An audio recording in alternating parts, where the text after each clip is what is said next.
Olá, alunos do terceiro ano, tudo bem com vocês? Espero que sim. Vamos iniciar a semana 4 do PET volume 3 de língua portuguesa. O tema tópico dessa semana é realismo-naturalismo.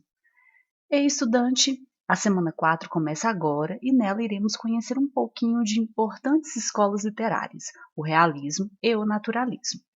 O naturalismo e o realismo no Brasil tiveram suas marcas iniciais em 1881, com a publicação de Memórias Póstumas de Brás Cubas, de Machado de Assis, marca do realismo, e O Mulato, de Aloysio Azevedo, marca do naturalismo.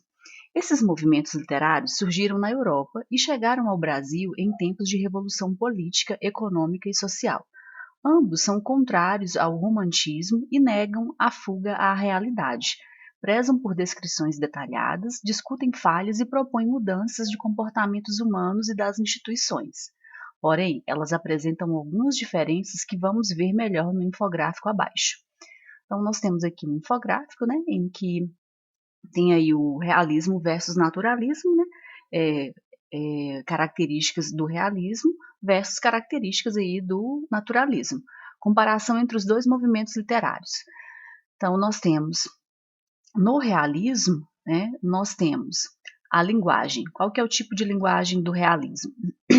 É uma linguagem direta e o uso de adjetivos realistas. No naturalismo, nós temos uma linguagem simples e o uso de regionalismos.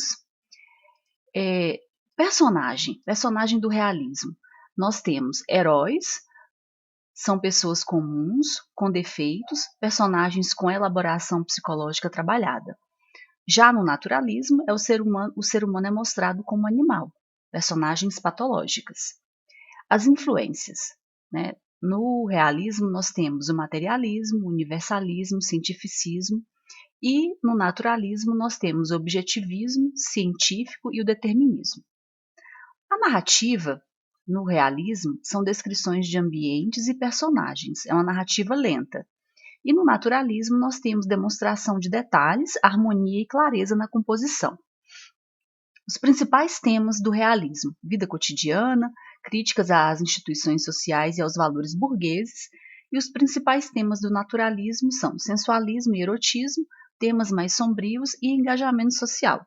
Então, eles têm diferenças entre suas características.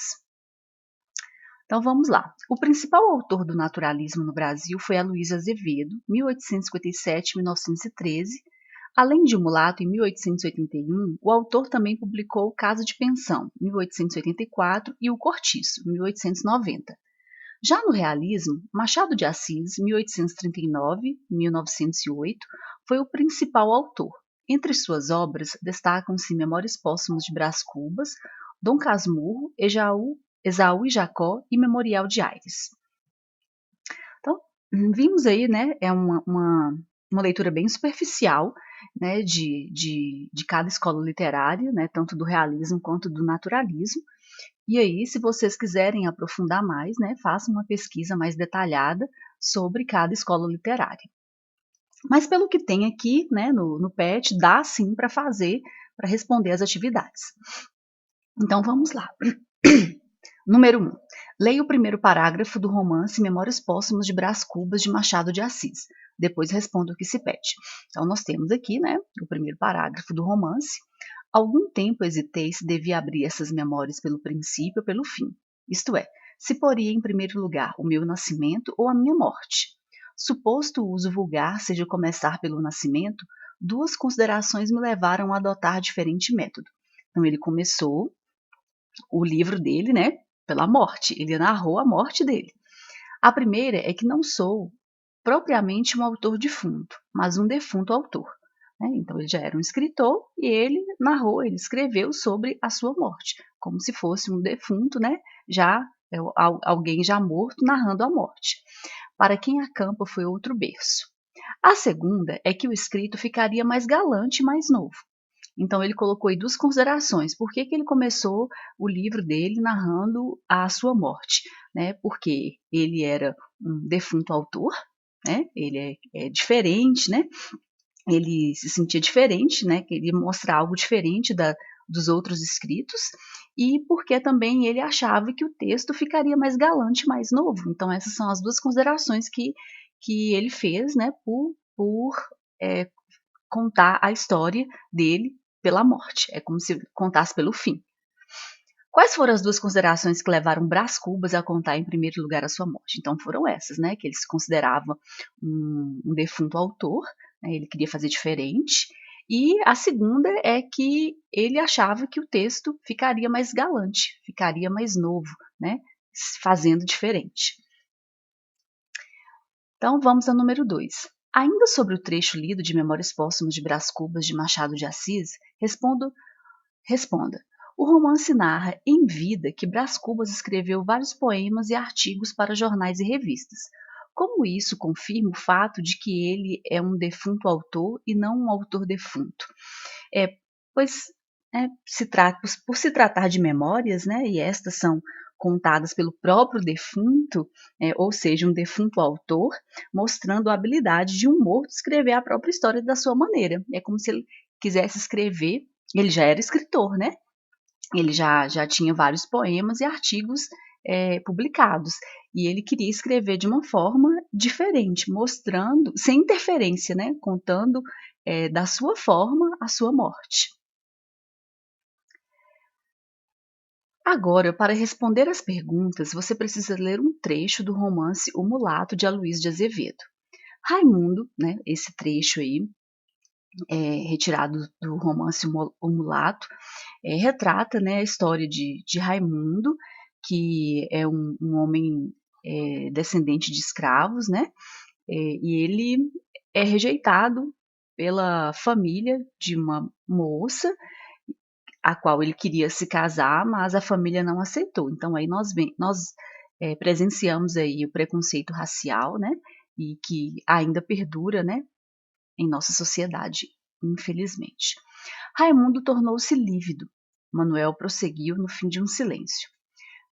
Já viu o amigo que não é por mim que lhe recusei Ana Rosa, mas é por tudo. A família de minha mulher sempre foi escrupulosa a esse respeito, e como ela é toda a sociedade do Maranhão, e como ela e toda a sociedade é toda a sociedade do Maranhão. Concordo que seja, olha aqui, né? Concordo que seja uma asneira, concordo que seja um prejuízo tolo. O Senhor, porém, não imagino que é cá a prevenção contra os mulatos. Então aqui nós vemos, né, nesse trecho, claramente aí o preconceito racial, né, esse prejuízo aí que nós temos na nossa sociedade.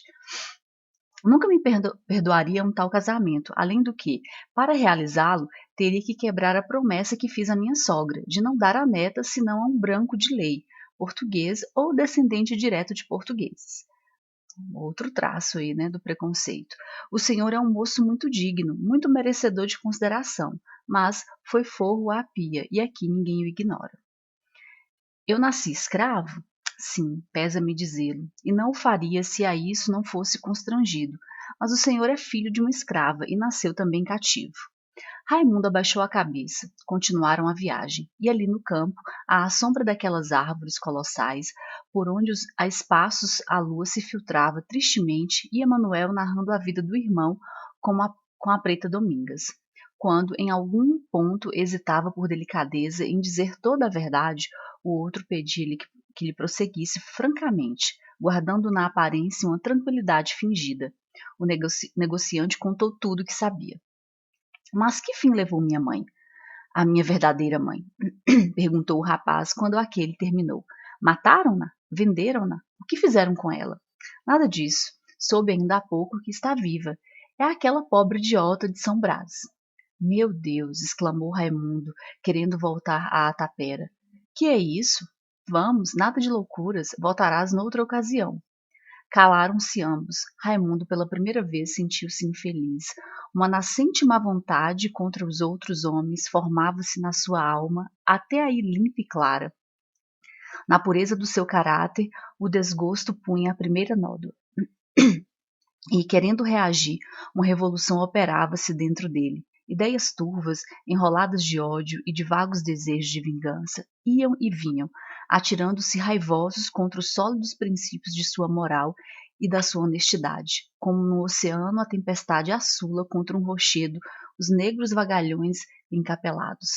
Uma só palavra boiava à superfície dos seus pensamentos, mulato, e crescia, crescia, transformando-se em tenebrosa nuvem que escondia todo o seu passado, ideia parasita que estrangulava todas as outras ideias. Mulato. Triste, né? Infelizmente. Isso acontece ainda, né? É muito triste a gente ainda ver isso acontecendo na nossa sociedade. Esse preconceito racial que não vale de nada. Número 3. O texto nos mostra que o romance trata de um tipo de preconceito. Qual preconceito é esse? Nós vemos aí o preconceito racial. Por que eu posso justificar que tem um preconceito racial aí no trecho desse texto? Porque narra, que uma moça branca, da sociedade do Maranhão, só podia se casar com um branco, de lei português ou descendente de português. E Raimundo, que acho que estava aí fazendo a corte, vamos dizer, Raimundo, um homem bom, mas, segundo a sociedade, que é narrada aí, ele tem um defeito, ele é mulato, aí se vê o racismo. Pois fala de um rapaz, o contexto do texto fala de um rapaz chamado Raimundo, que não pôde se casar com Ana Rosa porque ele era negro, porque a família não aceitava, que a moça se casasse com um homem negro, mesmo ele sendo uma pessoa boa, digna, não podia.